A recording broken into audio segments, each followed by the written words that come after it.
transitioning from, say, academy or the junior ranks into the senior first team?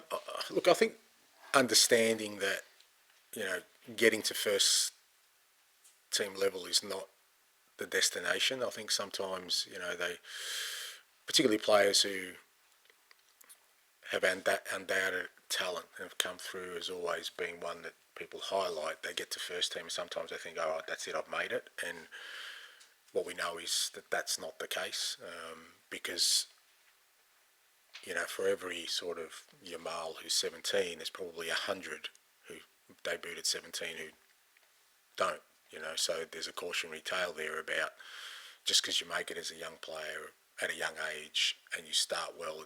So I think that's the biggest pitfall, not just for the player themselves, but for everyone around him, whether that's the club, his network of people, to say, well, okay, getting to that level is great, but it's not that unique. It's about that's the beginning of the journey, and I think players who understand that, or young people understand and have the right sort of network around them, have a better chance of being successful in the long run. Is it harder now for young players when you think of social media, the phones, when I think back to Ferguson when he had Ryan Giggs and always had Rooney 20 years ago.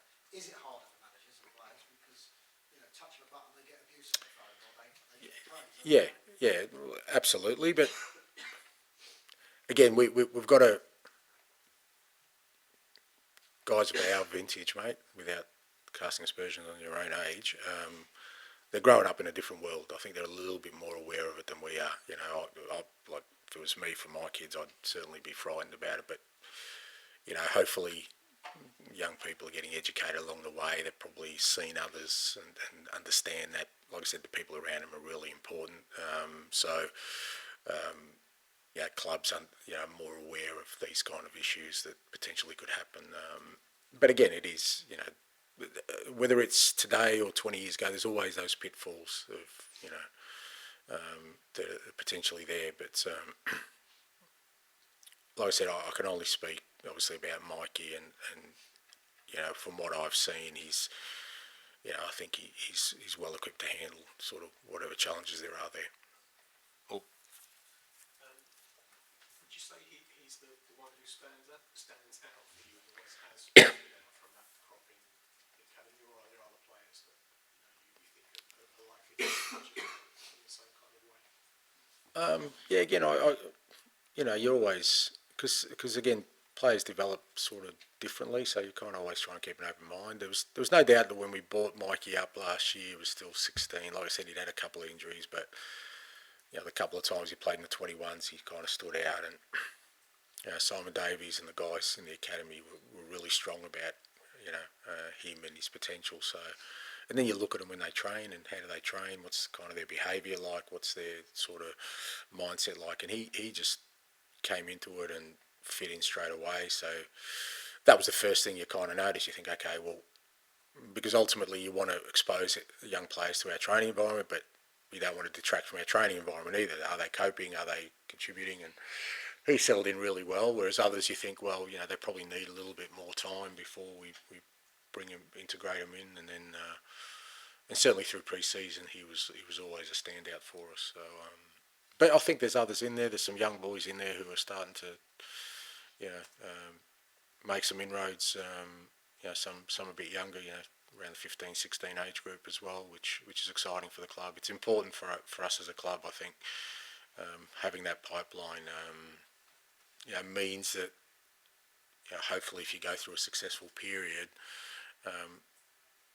that it's more sustainable when you've got players within the club coming through rather than always seeking outside to try and get talented players in. What's your plan for him? Is the challenge genuinely for him to try and force his way in and become something of a regular, or is it way too early to...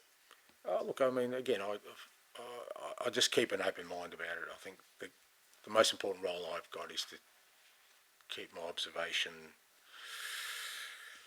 attributes on high alert with him to sense, what the next step is, rather than sort of get caught up too much in whether it's positive or negative in that sense. Just keep watching Mikey.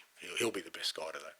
And the Neymar thing is fun, but is there anyone that you're reminded of when you see him watch him play? Mikey more, mate. Done. So sorry, same topic. Could he replace, or not replace Sonny? Could he play Sonny's place on Sunday? Yeah, potentially. I mean, obviously, you know, he's one of the options. Again, you know, 2 games in a week. We've got to, because again, probably the biggest concern I have for him is physically more than anything else. You know, he's obviously still a growing kid, so his body's still adjusting to this level. So, you know, to ask him to play 2 games within a short space of time, I'd be cautious about that. But you know, we'll have a look at sort of how the team shapes up. And on the Neymar thing, it reminded me of when Pochettino compared Marcus Edwards to Leo Messi, and he said later, "I've regretted doing that." I mean, what gives you the confidence that you talked about Mike's maturity? Can you kind of give us an example of?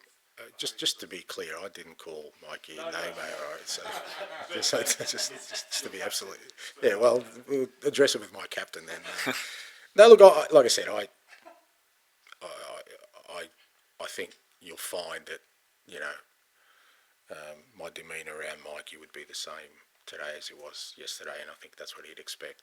But you know, like I said, your best indicator is the player himself or the person himself, and I've got a feeling that won't affect Mikey. I don't think we'll see him sort of, you know, arriving with a different colour hair or Ferrari. Well, I don't know, he can't drive, can he? So, you know, so I think he'll be fine.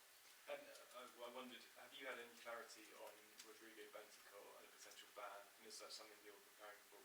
No. I mean, I think that process is kind of ongoing, and like I said, from our perspective, my perspective, I'll just deal with the outcome of that. And we'll finish with George, please. I remember last year there was a stage where you sort of asked you every week, we put your arm around the shoulder of a player and sort of said it's not really your style, but I wonder with Timo, would you kind of make an exception after last night and the kind of tough run he's going through just to kind of try and build his confidence up? Well, yeah, I mean, there's a couple of things there. One is, you know, it doesn't mean we don't, you know, I'm not totally sort of cold and callous in these situations. I mean, we're talking to Timo constantly, and we have, not just me, coaching staff. We understand that he's like lacking some real sort of confidence at the moment. So everyone's been working hard at that. But again, with all these things, I think ultimately, you know, it's incumbent on him to kind of try and use as much of the support he's got around here to get himself out of it. And you know, our role in that is to provide that support, whether that's internally, externally, whatever he needs. And then, you know, like I said, the onus is then on him to try and use that to, you know, to get him back to the levels, you know, he wants to be and where he can contribute for us. But, you know, it's, like I said, with all the players, what we try and do is provide an environment where, should they need help, it's readily available. How sort of pleased are you with what he's doing here, I guess?